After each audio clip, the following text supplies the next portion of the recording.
Fellas, happy Wednesday. Happy semis week. Congratulations to the four of you that are still remaining. I was not fortunate enough to make that cut, but we're dedicated to the game. We love the game. So we're out here making this video, doing the recap. My original plan, like I said, was to let the people that were eliminated get one final hoorah, get one last thing off your chest. I did text Benny D yesterday, and he did send me nothing. So I'm assuming he has nothing to say. But Ben, if you have something to say, feel free to address the chat. Um, Obviously, I was the other one that was eliminated, and I have many things I'd like to get off my chest. The first being Caleb jinxed me. I think when he sent that text, I had about a 95% chance to win. And then Mike Evans caught 2 touchdowns, and Khalil Shakir caught a touchdown. Dave Montgomery injured his knee and is out for the rest of the year. And I needed a 35 combined points from Brock Bowers, DK, and Sincere McCormick, and I got 15. So did not even come close. This was a winnable game. Honestly, losing like this made it a little better at least because I was between Sincere and Bucky. And if I would have not won because Brock Bowers didn't get 10 points, that would have been bad. So it is what it is. I predicted that I was going to finish sixth at the beginning of the year, and now I'm in the fifth, sixth place game. So this does feel right, feels fitting for the team. But still, tough to go out. I have regrets on the year. Regret number one is drafting Travis Etienne in the second round over Derrick Henry and Kyren Williams. Regret number two is dropping Khalil Shakir and also dropping Chase Brown. Not good, especially Khalil Shakir had 15 against me, and that would have been good for my third highest scorer this week. Regret number three is trading for DK Metcalf, who is just a massive decoy, and also Sam Howell is the worst quarterback I've ever seen. Outside of that, those are all the regrets I can think of right now. It was a fun year. We're happy to be back in the playoff contention. This was not a championship team outside of Amon-Ra. But losing Demont and possibly Kamara, I would have been major boned for this week against Chris anyway. So, Chase, I hope you win. I hope you take it all. I don't think you will, but I hope you do. So I did not get a video from Ben, like I said, but I did get a video from Caleb, which, again, love Caleb. This was an unprompted video. Wasn't planning on doing winner of the week, but he sent it anyway. So let's listen to what Caleb has to say. What's up, boys? Fantasy football playoffs week 1 in the books, and I am happy to be alive. Just finished up all of my Christmas present wrapping a few minutes ago, so there should be no distractions this weekend. Is it pretty? No.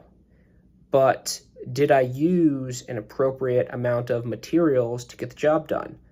Also no. Egregious overuse of tape and wrapping paper. But did that overuse of materials allow me to improve my speed? No. Not even a little bit. It was a horribly inefficient and ugly process. Do not take notes. Football. That is what we're talking about. Kamish, I do believe I owe you an apology. I may have given a very premature bye-week call against Chase. I believe at the time, Ben kind of had me on the ropes. I was looking at the numbers. I wasn't feeling too great. And I may have put some negativity into the universe that ultimately did not work out very well for you. Not a good look for me. Wish you could have put up more than, 111 or whatever points.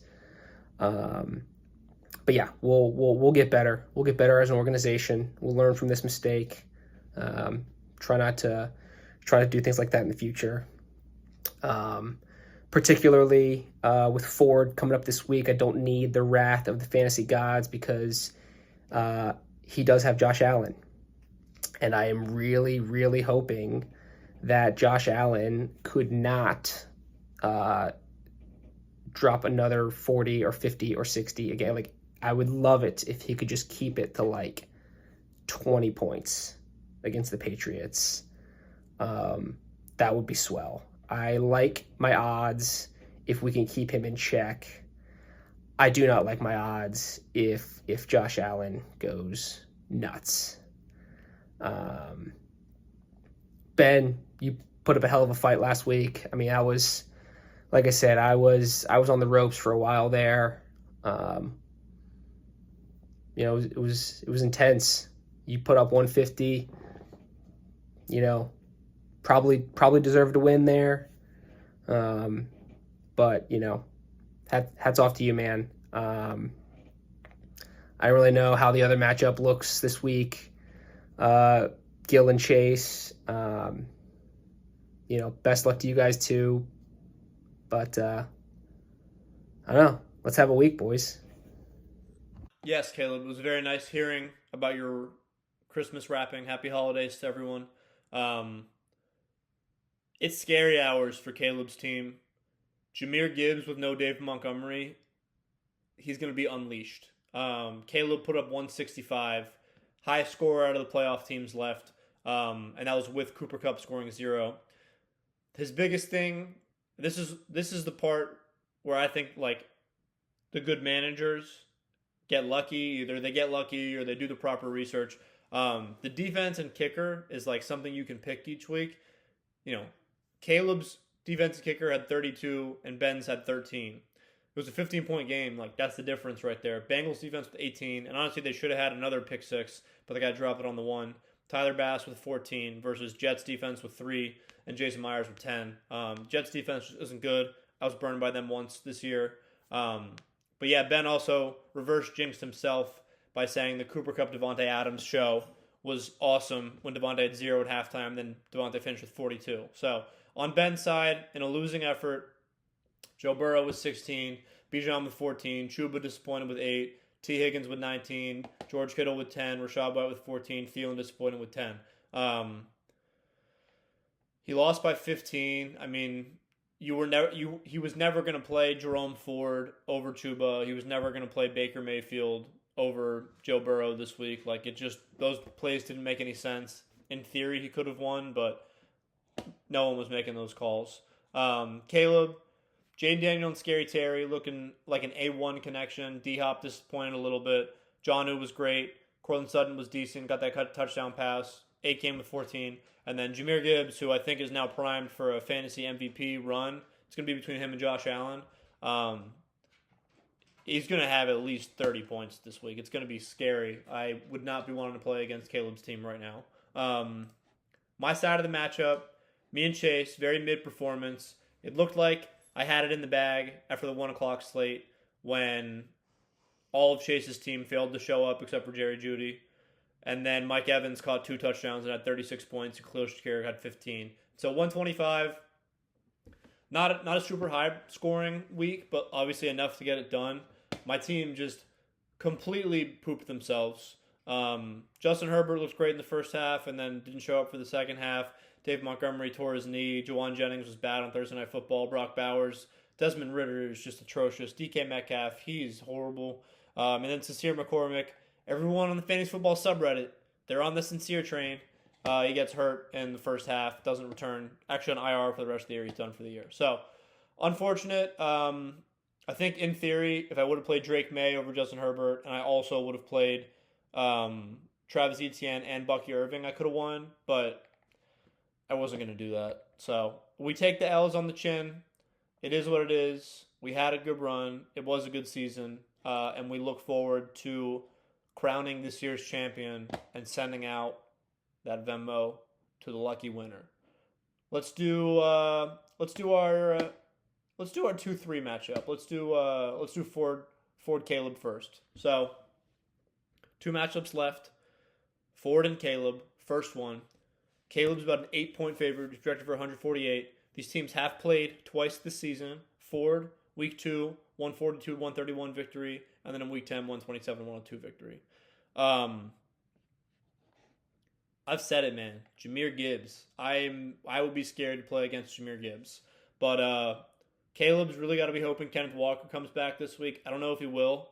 But that's his biggest fall off, going from Kenneth Walker to DeAndre Hopkins. I don't know if it's going to matter, honestly. Like, Jahmyr Gibbs is projected for 22 points. Jane Daniels has been playing really, really well. But he does have Philly this week. and what was his name? Quinyon Mitchell. That guy is locked down. So Scary Terry might be in for a bad performance. I basically think he's going to have to be carried by Gibbs and A-Kane. Sutton needs to have a good game too, but man, these are both. That's a good team. Okay, Ford, the Josh Allen merchant. He has admitted he's a Josh Allen merchant. 50 and 40 the last 2 weeks. The rest of his team, honestly, is just like falling off a cliff. A lot of injuries. Brees Hall stinks. Got that touchdown at the end, which the Jets honestly shouldn't have scored. They should have just kneeled the clock out and kicked the field goal to win. But that's neither here nor there. Joe Mixon hasn't been great for the second half of the season and gets a stout Kansas City run defense. Pickens, I don't think practiced and probably isn't going to play. Lad McConkey, he's good. Njoku, huge downgrade with Jameis being benched. That's a massive bummer. Rico Dowdle's been good. Tyron Tracy has been very hit or miss.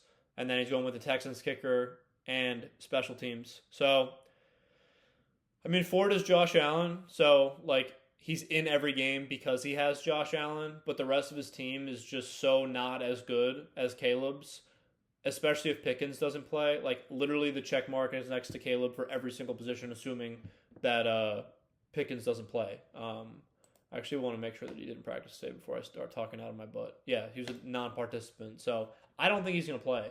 I think Ford being down Pickens hurts him more than Caleb being down Kenneth Walker. So, if we assume both those guys don't play, I think Caleb probably has the edge here. We'd love for the dumpster fire to get a win. You never want to get a loss after a first round bye, but I mean Caleb's team just put up 165. He's firing all cylinders right now, and I'm very very scared of Jahmyr Gibbs. So I think it will be Caleb. I stopped doing the actual tracking the predictions. I'll write them down just because I don't want to forget. I did get the Caleb game right last week, so I'll stick with him again this week. Ford, I wish I could pick you, but I think you're just a Josh Allen merchant. Chase and Chris. This is... Oh, sorry guys, one sec. Sorry, I brought you a snack. Lexi was bringing me a snack because she knows I'm in the lab right now. Okay, Chris and Chase. They had played twice previously. Chris won both matchups. Also in week 2 and week 10. Am I seeing that right? Yeah, that's pretty crazy. Both these teams played week 2 and week 10. And both of them were swept by the higher seed. So that's pretty interesting, actually. Week 2, Gil won 138 to 101. Week 10, he won 161 to 136. So, I just lost Chase's team.